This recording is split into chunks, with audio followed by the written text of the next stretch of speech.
اور اعتراضات کہ اللہ پھر ہمیں دکھائی کیوں نہیں دیتا، ہمارے پاس اللہ کا فرشتہ کیوں نہیں نازل ہوتا۔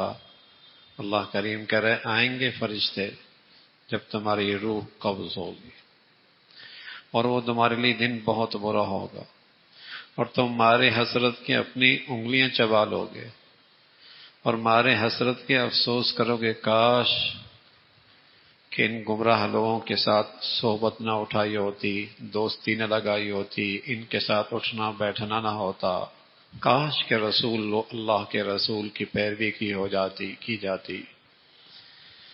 تو برے دوست بھی عذاب سے کم نہیں ہوتے، اور اچھے دوست بھی اللہ کی نعمت سے کم نہیں ہوتے۔ اچھے دوست جن کی صحبت میں بیٹھ کر نیکی کا شوق پیدا ہو جائے، بری صحبت، برے دوست کہ جس سے برائی کی طبیعت مائل ہونے لگ جائے، گناہوں کا ارتکاب کرنے لگ جائے۔ شریف گھرانوں کے بچیاں بچے صحبت بری ہو گئی، ماں باپ کے لیے شرمندگی کا باعث بن گئے۔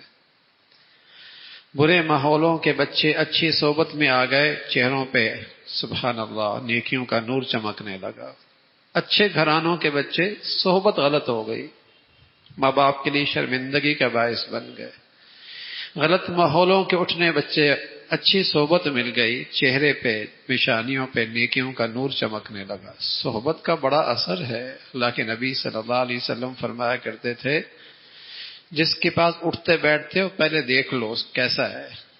اور آدمی ہم نشینوں سے پہچانا جاتا ہے، اندر کا معاملہ تو اللہ جانتا ہے نا۔ تو فرمایا دیکھ لو اس کے ارد گرد کیسے لوگ ہیں، مشیر کیسے ہیں، وزیر کیسے ہیں، اٹھنے بیٹھنے والے لوگ ہیں، پتہ چل جائے گا یہ اندر کیسا ہے۔ اس لیے کہ ارد گرد جو لوگ ہوتے ہیں ایسی اندر کا مزاج ہوتا ہے، اندر کی طبیعت ایسی ہو۔ اچھا آدمی ہوگا اچھوں کے ساتھ بیٹھے گا، اچھوں کو اپنے پاس بلائے گا، اچھوں کو اپنے پاس اکٹھا کرے گا۔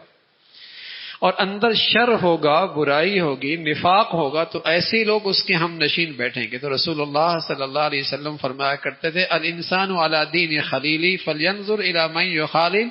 آدمی اپنے دوستوں سے پہچانا جاتا ہے، دیکھو ذرا اس کے دوست کیسے ہیں، اٹھنے بیٹھنے والے کیسے ہیں۔ تو وہاں حسرت ہوگی، افسوس ہوگا، صحبت غلط ہو گئی۔ آج یہ ذلت ہے اور رسوائی ہے۔ پھر اللہ رب کا رسول صلی اللہ علیہ وسلم بارگاہ خداوندی میں شکایت فرمائیں گے کہ اس میری امت نے اس قرآن کو پس پش ڈال دیا۔ یا رب ان قوم اتخذوا هذا القرآن مہجورا، اس قرآن کو پس پش ڈال دیا۔ قرآن پر ایمان نہ لانا یا قرآن پر ایمان لایا عمل نہیں کیا، ایسا ہے جیسے قرآن کو پس پش ڈال دیا۔ اب مسلمان نہ قرآن پڑھتا ہے، نہ قرآن سنتا ہے، نہ قرآن پہ عمل کرتا ہے، پھر بھی ہمت ہے اور مسلمان بھی کہلواتا ہے۔ کس منہ سے اللہ کے نبی کے ساتھ سامنا ہوگا جہاں اللہ کے نبی اللہ کی بارگاہ میں کہیں گے اے اللہ میری امت نے اس قرآن کو پس پش ڈال دیا تھا، نہ اس پہ عمل ہے، نہ اس کی تلاوت ہے، نہ اس کی عظمت ہے۔ وقال الرسول یا رب ان قوم اتخذوا هذا القرآن مہجورا۔ یہ اللہ رب العزت قرآن کی حق تلفی کرنے والوں کے لیے اللہ کے نبی کی یہ بات بڑی سخت ہے، اور اللہ کے نبی کا اللہ کے بارگاہ میں یہ مطالبہ بڑا سخت ہے۔ پھر حضرت موسیٰ علیہ السلام کا تذکرہ، عاد قوم سمود، جب انہوں نے اپنے پیغمبروں کی نہ مانی تو اللہ نے ان پر بارش فرمائی، فرمایا بارش بہت بری تھی، پتھروں کی بارش تھی، بہت بری بارش تھی، ہلاکت کے نقشے تھے۔ فرمایا کتنے ایسے ہیں جو اپنے نفس کی خواہشات کی یوں پرستش کرتے ہیں جیسے کسی معبود کی پرستش کی جاتی ہے۔ یہ بھی ایک قسم کی بت پرستی ہے کہ اپنے نفس کی ہر جائز ناجائز غلط سلط اس کی پیروی کر دینا، یہ بھی نفس پرستی، حقیقت میں بت پرستی۔ فرمایا دیکھا یہ اپنے نفس کی یوں پیروی کرتے ہیں جیسے ان کا معبود ہے، اللہ کی قدرت نہیں دیکھتے، اس کی شان نہیں دیکھتے۔ کیسے رات اور دن کا نظام بنایا، دن کو کام کے لیے بنایا، رات کو آرام کے لیے بنایا۔ اس میں بھی اللہ کی بڑی حکمت ہے، دن کو کام کے لیے، رات کو آرام کے لیے، لیکن ہم اس نظام کے خلاف چلنے لگے ہیں۔ ہم رات کو کام کرتے ہیں، رات کو جاگتے ہیں، دن کو سوتے ہیں۔ اللہ نے اپنے حکیمانہ نظام سے رات کو سونے کے لیے بنایا تھا، دن کو جاگنے کے لیے بنایا تھا۔ ہم جن کے پیچھے چلتے ہیں دنیا میں مغرب میں، وہ بھی سویرے اٹھ جاتے ہیں، وہ بھی رات کو جلدی چلے جاتے ہیں گھروں میں، لیکن ہم الٹی گنگا، ان کی برائیاں لے لی، اچھائیاں انہوں نے ہماری لے لی، ہم نے ان کی گندگیاں اٹھا لی، انہوں نے ہماری اچھائیاں اٹھا لی، انہوں نے اچھائیاں اٹھا لی، وہ رات کو جلدی گھروں میں چلے جاتے ہیں، وہ شام کو صبح سویرے جلدی کاموں پہ آتے ہیں، دفتر میں آتے ہیں، مزدوری پہ آتے ہیں۔ اب اس قوم کا حال یہ ہے کہ دن کو سوتی ہے، رات کو کام کرتی ہے۔ تو فرمایا رات اللہ رب العزت نے آرام کے لیے بنائی، دن کام کے لیے بنایا، اس کے اندر اللہ کی بڑی حکمتیں ہیں، اس کی قدرت نہیں دیکھتے؟ آسمان سے بارشیں بھیجتا ہے، ہوائیں بھیجتا ہے، مردہ زمینوں کو زندہ کرتا ہے، کس طریقے سے میٹھا اور کڑوا دریا ساتھ چلتے ہیں، آپس میں خلط ملط نہیں ہوتے، میٹھا اور کڑوے دریا آپس میں ساتھ چلتے ہیں، خلط ملط اللہ کی قدرت ہے۔ اللہ کی قرآن کی دعوت کو عام کیجئے، یہ بھی بڑا جہاد ہے۔ اللہ کے قرآن کی دعوت، اس پیغام کو عام کیجئے، یہ بھی بڑا جہاد ہے۔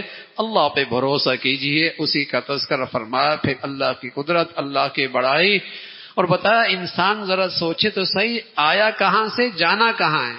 اس کو تو بھول ہی گیا، آیا کہاں سے جانا کہاں ہے، یہ سمجھ بیٹھا یہی زندگی یہی موت ہے، بس ختم۔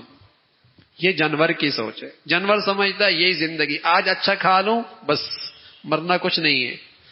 مسلمان تو سمجھتا ہے کہ آیا اللہ کے ہاں سے، واپس لوٹنا بھی اللہ کے پاس ہے، اور وہاں زندگی کا پورا احتساب ہے۔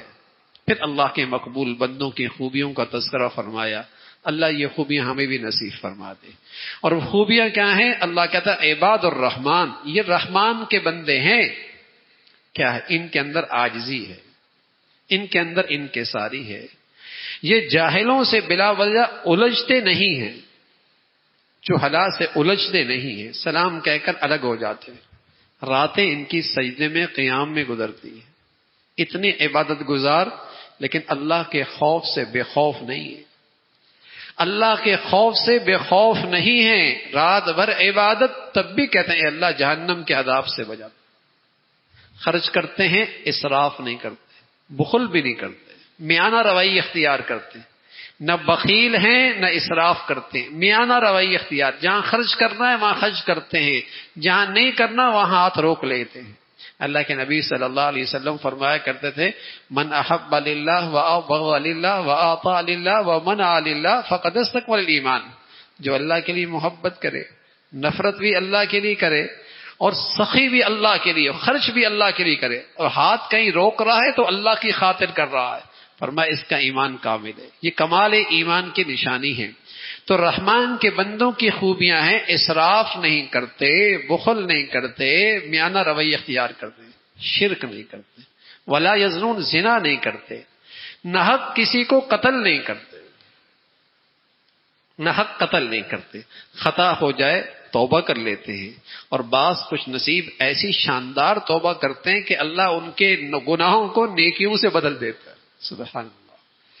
بعض تو ایسے شرمندہ ہوتے ہیں، ایسے اندر سے روتے ہیں، آنکھیں روئے نہ روئے، دل روتا ہے۔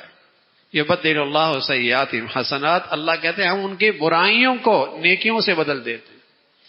یہ رحمان کے بندوں کی خوبیاں ہیں، عاجزی کرتے ہیں، راتوں کو عبادت کرتے ہیں، اللہ کے خوف سے بے خوف نہیں ہوتے، خرچ کرتے ہیں لیکن اسراف نہیں کرتے، لیکن بخیل بھی نہیں ہیں، میانہ روی اختیار کرتے، شرک نہیں کرتے، زنا نہیں کرتے، ناحق قتل نہیں کرتے، غلطی ہو جائے توبہ کر لیتے، بڑھیا توبہ، گناہوں کو بھی اللہ نیکیوں سے بدل دیتا ہے۔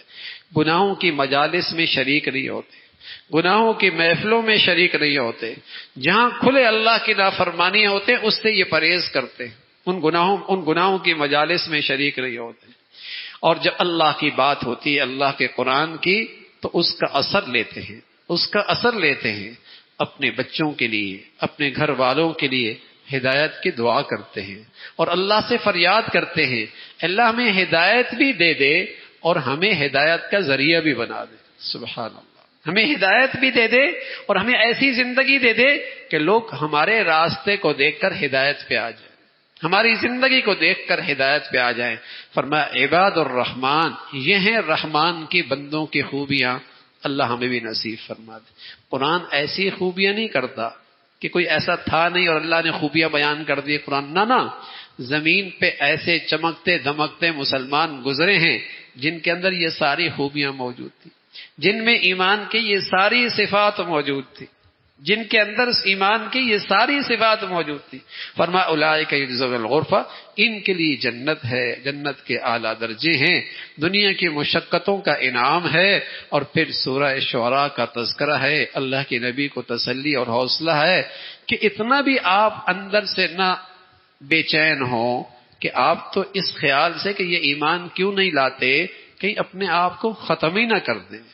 پھر اللہ رب العزت نے اپنے حبیب کو تسلی دی اور موسیٰ علیہ السلام کا واقعہ سنایا، کتنے سرکش سے واسطہ پڑا اور کیسے ان کے ساتھ تکلم اور مکالمہ ہوا، اور کس طرح موسیٰ علیہ السلام نے اس کے سامنے اللہ کے توحید اور بڑائی ذکر کی اور کہا اللہ وہ جو زمین و آسمان. وہ کہتا تھا میں بھی رب ہوں، فرعون بھی کہتا تھا میں بھی رب ہوں. فرمایا رب تو وہ ہے جو زمین و آسمان کو پیدا کرنے والا، جو زمین و آسمان کا خالق ہے، جو زمین و آسمان کی مخلوق کو رزق دیتا ہے، جو سورج چاند کا سارا نظام، رب تو وہ ہے.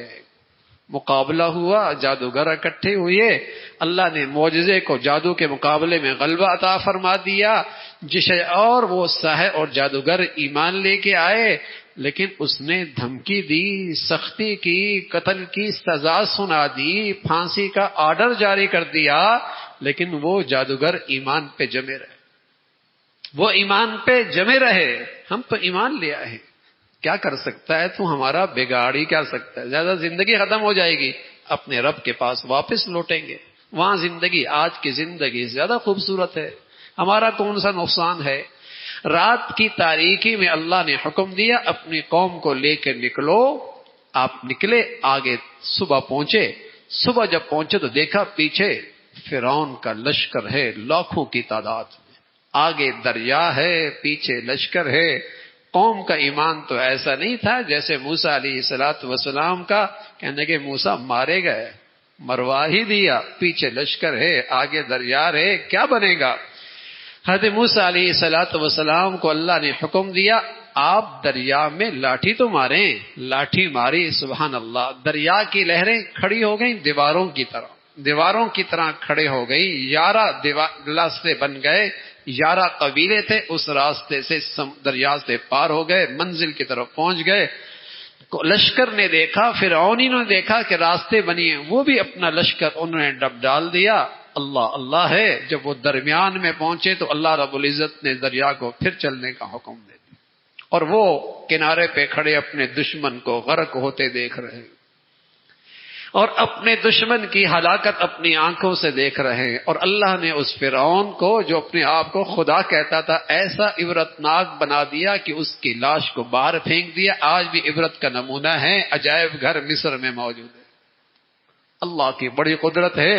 سلطنت تھی، فوجی طاقت موجود تھی، اسلحہ موجود تھا، منظم فوج تھی، اقتدار موجود تھا، وسائل موجود تھے.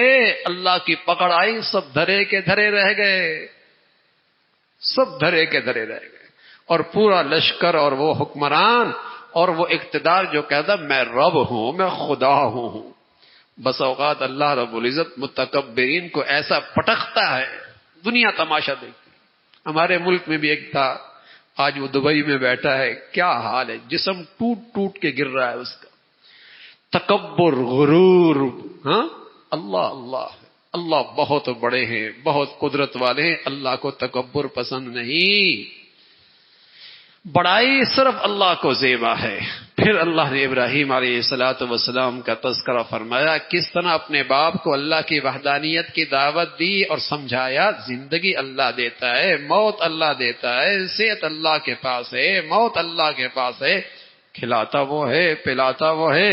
اللہ سے فریاد کی، اللہ علم و حکمت عطا فرما دے، آنے والی نسلوں میں میرے تذکرے اچھے فرما دے، اپنا قرب نصیب فرما دے. پھر اللہ نے آخرت کا تذکرہ فرمایا، ایک دن آنے والا ہے. دنیا میں عام طور پہ لوگ سہارا کرتے ہیں اولاد پر، مال پر، سہارا پر. جب کوئی آزمائش آ جائے لوگ کہتے ہیں کوئی بات نہیں، مال والا ہے نکل جائے گا. کبھی مصیبت آ جائے کوئی بات نہیں، بیٹے جوان ہیں نکل جائے گا. فرمایا لا ينفع مال ولا بنون، ایک دن آنے والا ہے نہ مال کام آئے گا نہ اولاد کام آئے گی، ایک صاف ستھرا دل کام آئے گا. اس دل میں اللہ کی محبت کتنی ہے، اللہ کے حکموں کی عظمت احترام کتنا ہے، اس دل کی قیمت لگے گی. نہ مال کام آئے گا نہ اولاد کام آئے گی. ہاں اولاد نیک ہو گئی، مال کو صحیح خرچ کیا، یہ کل قیامت کے اندر بھی نفع دے گی، یہ کل قیامت میں بھی نفع دے گی، اولاد بھی نفع دے گی، مال بھی نفع دے گا. اگر اللہ کو راضی کر کے ان چیزوں کو استعمال کیا، ان نعمتوں کی حفاظت کی، ان کا خیال رکھا، اس کا تذکرہ فرمایا. پھر قوم عاد کا تذکرہ ہے، لمبی چوڑی عمارتیں بنانے والے، پہاڑوں میں گھر بنا بنا کر گھر تعمیر کرنے والے، مضبوط قوت طاقت والی، بڑی متکبر قوم، اور بڑا دکھلاوا، بڑا ریا، بڑا نام و نمود، اپنے ہنر اور فن پر بڑا جسے کہیں گے غرور. لیکن پیغمبر کی بات نہ مانی. اللہ رب العزت نے یوں پٹخا جیسے زمین سے کھجورے نکال کر اس کے تنے زمین پر پھینک دیے جائیں، گلیوں میں یوں پڑے ہوئے تھے، یوں لمبے تلنگے ایسے پڑے ہوئے تھے، ایسے اللہ نے ہلاک کیا. قوم سمود ہے، قوم سمود ہے، اس کو بھی اللہ نے بڑی عمر دی، بڑی صحت دی، بڑی نعمت دی، پیغمبر کی تکذیب کی. اللہ رب العزت نے اس قوم کو پکڑا. قوم لوط کا تذکرہ ہے، بڑی بے حیا قوم تھی. اللہ نے آسمان سے پتھر بھیجے اور پتھروں کی بارش فرمائی، عبرتناک سزا دی. اصحاب الایکہ کا تذکرہ ہے، قوم شعیب اللہ کے بندوں کے حقوق ضائع کرتی تھی، حقوق العباد میں کوتاہی کیا کرتی تھی، اللہ کی طرف سے پکڑائی. سبق ملا کہ حقوق العباد کی کوتاہی اللہ کے عذاب کو دعوت دینا ہے. پھر اللہ رب العزت نے قرآن کی عظمت کا تذکرہ فرمایا. قرآن کہاں سے آیا؟ روح اللہ کی طرف سے آیا. کون لے کے آیا؟ روح الامین لے کے آیا. کہاں اترا؟ اللہ کے نبی کے دل پہ اترا. قرآن عربی زبان میں آیا، اللہ کی طرف سے لانے والی جبرائیل اترا اللہ کے نبی کے دل پر. جبرائیل کا نام پڑ گیا، چونکہ قرآن لاتے تھے تو ان کا لقب پڑ گیا روح الامین. روح الامین اس لیے کہ قرآن اس اندر کے انسان کی غذا ہے، روح کی غذا ہے، روح کی زندگی ہے، روح کی تازگی ہے. اگر آدمی اپنی جسم کو خوب کھلائے پلائے پہنائے آرام دے سب کچھ دے، قسم کھا کے کہتا ہوں روح کو غذا نہیں دے گا، اندر کبھی سکون نہیں ملے گا. آپ اس جسم کو کچھ بھی راحت کے نقشے دے دے، اندر کے انسان کو غذا نہیں دیں گے، تڑپتا رہے گا اندر کا انسان. چھوٹی سی مثال دیتا ہوں، پرندہ پنجرے میں ہو اور پنجرہ سونے کی تاروں کا ہو اور یہ پنجرہ 5 کروڑ کی گاڑی پہ رکھا ہوا ہو اور پھر اس کو 7 اسٹار ہوٹل میں لے جائیں، لیکن اندر اس پنجرے کو دانا اور پانی نہ دیں، تو بتائیے پنجرہ کے اندر پرندہ تڑپے گا نہیں تڑپے گا؟ کوئی کہتے میاں پنجرے کی تاریں سونے کی ہیں، گاڑی 4 کروڑ کی ہے، 7 اسٹار ہوٹل ہے، کلب بہت شاندار ہے، کہے گا پاگل، بہت ہی پگلا ہے، اس پنجرے کو تو لوہے کا بنا دے میاں، لکڑی کا بنا دے، زمین پہ اسے رکھ دے، بے شک کچی زمین مٹی پہ رکھ دے، پرندے کو پانی پلا دے، دانا کھلا دے، سکون میں آ جائے گا. پانی پلا دے، دانا کھلا دے، سکون پہ آ جائے گا. ارے میرے عزیزو، اس اندر کے انسان کو غذا دے دو، مٹی پہ بھی میٹھی نیند آ جائے گی، چٹائی پر بھی میٹھی نیند آ جائے گی. اگر اندر کے پنجرے کو غذا، انسان کو غذا نہ دی، اسے کروڑوں کی گھڑی پہنا دو، لاکھوں کے ہیرے پہنا دو، 5 کروڑ کی گاڑی پہ بٹھا دو، اندر پھر بھی بے سکونی ہو، اندر پھر بھی بے چینی اور 3000 کی گز کی کوٹھی ہے، رات تڑپتے تڑپتے گزرتی ہے، نیند کوئی نہیں آتی. تو روح الامین جبرائیل امین اندر کے انسان کی غذا لے کے آئے، اس کا تذکرہ. پھر قرآن اللہ کی کتاب ہے اور یہ کوئی شعر شاعری نہیں ہے، یہ اللہ کا کلام ہے. پھر سورہ نمل کا تذکرہ ہے، قرآن کی عظمت کا تذکرہ. حضرت موسیٰ علیہ السلام کو اللہ نے معجزہ دیا اور آپ کو لاٹھی آپ کا اژدہا بن جاتا، ہاتھ آپ کا چمکنے لگتا. حضرت سلیمان علیہ السلام کو اللہ نے غیر معمولی سلطنت دی اور ایسی سلطنت دی، ایسی سلطنت کسی کی نہیں تھی. آپ کو پرندوں کی زبان بھی آتی تھی، آپ کو چمٹیوں کی زبان بھی آتی تھی، اور آپ کا سفر ہوا کے دوش بھی ہوا کرتا تھا. تخت پہ بیٹھے ہوتے تھے، ہوا کو حکم دیتے، جہاں جانا چاہتا ہوا آپ کو لے جاتی، وہاں آپ کو لے جاتی. ایک مرتبہ ایک شخص آپ کے دربار میں بیٹھا، حضرت اسرائیل آ گئے. اور اسرائیل اسے غور غور سے دیکھ رہے. وہ گھبرا گیا، میرا موت کا وقت تو نہیں آ گیا؟ حضرت سلیمان سے کہا مجھے فلاں دور علاقے میں پہنچا دیجئے. ہوا کو حکم ملا، دور علاقے میں پہنچا دیا. حضرت اللہ کے سلیمان نے پوچھا اسرائیل سے کیوں غور سے دیکھ رہے تھے؟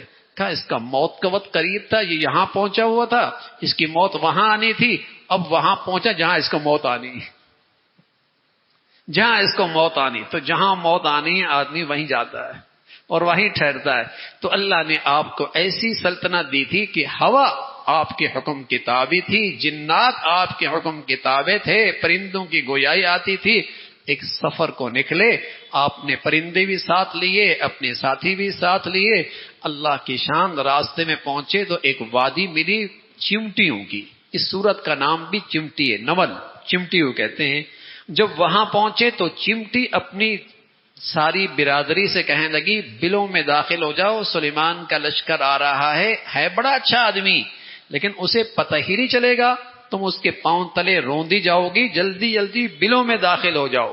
سلیمان علیہ السلام اس چمٹی کی بات سن کے اللہ اللہ ہے، کیا اس کی زبان، کیا اس کا منہ، کیا اس کی آواز. اللہ نے اس کی آواز کو سلیمان کے کانوں تک پہنچائی، صرف پہنچائی نہیں سمجھائی بھی. حضرت سلیمان مسکرانے لگے. فتبسم ضاحکا من قولها، اس کی بات سن کر مسکرانے لگے اور اللہ کا شکر ادا کرنے لگے. سبحان اللہ. جب نعمتیں بڑھتی چلی جائیں، نعمتوں میں اضافہ ہوتا چلی جائے، آدمی اللہ کی عطا کو زندگی میں دیکھتا چلا جائے، تو نعمتوں کا شکر یہ ہے آدمی میں عاجزی بڑھتی چلی جائے، آدمی میں انکساری بڑھتی چلی جائے، آدمی میں تواضع بڑھتا چلا جائے، آدمی میں اللہ کی بندگی بڑھتی چلی جائے. سلیمان کو ایسی غیر معمولی سلطنت، فوراً اللہ کی نعمتوں کا شکر بجانے لگے. اے اللہ اپنا شکر گزار بندہ بنا، اے اللہ اپنا شکر گزار بندہ بنا، اور اپنی نعمتوں میں وہ کرنے کی توفیق دے جس سے تو راضی ہو جائے. اس کا تذکرہ. پھر آپ نے اپنے ماتحتوں کی خبر گیری کی، دیکھا ہدہد نظر نہیں آ رہا. ہدہد غیب ہے، پرندہ ہے ہدہد. آپ نے تو پتہ نہیں دیکھا ہوگا نہیں دیکھا ہوگا. اس کے سر پہ ایک تاج سا ہوتا ہے، آنگیں ایک چونچ سے ہوتی ہے. اللہ نے اس کی چونچ میں ایک تاثیر رکھی ہے، زمین پہ رکھتا ہے تو بتا دیتا ہے پانی نیچے ہے یا نہیں ہے. لشکر جا رہا تھا، آپ نے کہا ہدہد کہاں ہے، پانی کی ضرورت ہے، پانی کا پتہ بتایا، جنات پانی نکالیں گے. دیکھا تو ہدہد غیب ہے لشکر سے. پوچھا کہاں چلا گیا، بغیر پوچھے چلا گیا. آنے دو لو عذیبن، سزا دوں گا یا ذبح ہی کر دوں گا، سزا دوں گا یا ذبح ہی کر دوں گا. تھوڑی دیر کے بعد ہدہد تشریف لے آئے، کہنے لگے سفارت کا کام کیا ہے، سفارت کا کام. سلیمان میں وہاں سے آیا ہوں جہاں کی خبر آپ کو بھی نہیں. نبی سلیمان اللہ کا نبی کہنے لگا وہاں سے آیا ہوں جہاں کی خبر آپ کو بھی نہیں. اتنا تو وہ پرندہ بھی جانتا تھا کہ ہر چیز کا علم صرف اللہ کے پاس ہے، غیب کا علم صرف اللہ کے پاس ہے. لیکن آپ اچھے خاصے انسانوں کو یہ بات سمجھ میں نہیں آتی. ہدہد بھی کہنے لگا ہم وہاں سے آئے ہیں جہاں کی آپ کو بھی خبر نہیں. سلیمان علیہ السلام نے فرمایا ابھی دیکھتے ہیں تو سچ بولتا ہے جھوٹ بولتا ہے. کہا اس سلطنت سے آیا ہوں جہاں ایک عورت حکمران ہے، اللہ نے اس کو سب کچھ دیا ہے، لیکن بدقسمتی ہے ایک عورت کی حکمرانی میں زندگی گزار رہی ہے. وہ قوم فرمایا چلو جاؤ، یہ میرا پیغام لے کے جاؤ، اور انہیں کہو کہ شرافت سے آ جاؤ، فرما برداری کے ساتھ آ جاؤ، اطاعت کر کے آ جاؤ تو کچھ نہیں کہا جائے گا. اور سلمان نے لشکر کو اس کو حضرت ہدہد کو پیغام دیا، خط لے کر گیا، اور وہ محل میں داخل ہوا روشن دان سے. جیسی داخل ہوا تو اس کے جھولی میں خط گرا. خط میں لکھا ہوا تھا انہ من سلیمان و انہ بسم اللہ الرحمن الرحیم. خط سلیمان کی طرف سے ہے اور سلیمان بات شروع کرتا ہے اللہ کے نام سے. ایسا غیر معمولی خط اس نے آج سے پہلے کبھی نہیں دیکھا تھا جس کا آغاز اللہ کے نام سے ہو رہا ہے. اس نے اپنے وزیروں مشیروں کو اکٹھا کیا. انہیں اندازہ نہیں تھا خط کیسا ہے. وہی شاہ سے بڑھ کر جیسے ہوتا نا آگے بڑھ کر کہ آپ کا جہاں پسینہ گرے گا ہمارا خون گرے گا، آپ کیوں فکر کرتی ہیں، ہم آپ کی خاطر جان دے دیں گی. عورت سمجھدار تھی، کہنے لگی نہیں، جب جنگیں ہوتی ہیں تو عزت والے رسوا ہوتے ہیں، گھر اجڑتے ہیں، آبادیاں ختم ہوتی ہیں، پہلے ہم دیکھتے ہیں کہ وہ ہم جیسا دنیا دار بادشاہ ہے، تحفے تحائف، سونا چاندی، چیزیں خوب اس کو دے کر بھیجا، جاؤ یہ اس کے پاس لے جاؤ۔ جب حضرت سلیمان کو پتہ لگا کہ وفد آ رہا ہے اور اتنے سونے چاندی اور مال و دولت لے کے آ رہا ہے، تو جہاں سے اس نے آنا تھا آپ نے جنات سے کہہ دیا وہاں سونے کی اینٹیں لگا دو، وہاں سونے کی اینٹیں لگا دو۔ جب جیسی داخل ہوئے تو حیران ہو گئے، ہم سونا ہاتھوں میں لے کے جا رہے ہیں، یہاں پاؤں کے تلے موجود ہے، اس لیے کہ سلیمان علیہ السلام کو تو اللہ نے ایسی غیر معمولی سلطنت دی تھی۔ بڑے شرمندہ ہوئے، حضرت سلیمان علیہ السلام نے اپنے پیروکاروں سے کہا کون ہے جو اس کا تخت لے کے آئے گا، کون لے کے آئے گا؟ جن نے کہا، بڑا جن کہنے لگا آپ یہاں سے اٹھیں گے نہیں، اس کا تخت پہنچ جائے گا۔ فرمایا بہت دیر ہو جائے گی، بہت دیر ہو جائے گی، جلدی۔ دوسرے نے کہا جس کو اللہ نے علم عطا فرمایا تھا، یہ کرامت ہے، جیسے ایک معجزہ ہوتا ہے نا، وہ بھی برحق ہے، کرامت بھی برحق ہے، کرامت بھی برحق ہے، لیکن کرامت اور معجزہ اللہ کی چاہت سے ہوتا ہے، انسان کے اختیار میں نہیں، انسان کے اختیار میں نہیں، اختیار اللہ کا۔ لیکن اللہ اپنے نبیوں کے ہاتھ پر معجزہ ظاہر کرتا ہے، اپنے پیاروں کے ہاتھ پر کرامت ظاہر کرتا ہے۔ اس نے کہا آپ کی آنکھیں جھپکیں گی نہیں اور موجود ہوگا، اور ایسا ہی ہوا، اتنے میں پورا وہ اس کا سارا تخت موجود ہے۔ حضرت سلیمان علیہ السلام نے فہذا من فضل ربی، یہ سب میرے اللہ کا فضل، یہ سب میرے اللہ کی مہربانی ہے کہ اللہ نے میرے ساتھ بیٹھنے والوں کو یہ عزت بخشی، یہ کرامت بخشی، اور لمحوں کے اندر وہ تخت یہاں پہنچا۔ فرمایا لیبلونی اشکر ام اکفر، یہ سب کچھ اللہ انعامات کی بارش اس لیے فرماتے ہیں کہ دیکھنا چاہتے ہیں شکر کرتے ہو نہ شکری کرتے ہو۔ یہ حضرت سلیمان آخر کار یہ خاتون بلقیس مسلمان ہو گئی، ایمان لے کے آ گئی، فرما بردار بن گئی۔ پھر حضرت صالح کا تذکرہ ہے، اور پھر قوم صالح کی ہلاکت اور بربادی کا، پھر اللہ رب العزت نے اس کی تباہی کا تذکرہ فرمایا کافروں پہ اللہ کا عذاب یہ بھی اللہ کا ایک انعام ہوتا ہے، کافروں پر اللہ کا عذاب یہ بھی اللہ کی طرف سے ایک انعام ہوتا ہے۔ قل الحمدللہ، کہو اللہ کا بڑا شکر ہے۔ کیوں بھائی؟ جب کفر کی طاقت ٹوٹتی ہے تو سلیم الفطرت کافر، ان کے لیے اسلام پہ آنا آسان ہو جاتا ہے، ان کے لیے اسلام کا دروازہ کھل جاتا ہے، اور جب کفر طاقت میں ہوتا ہے تو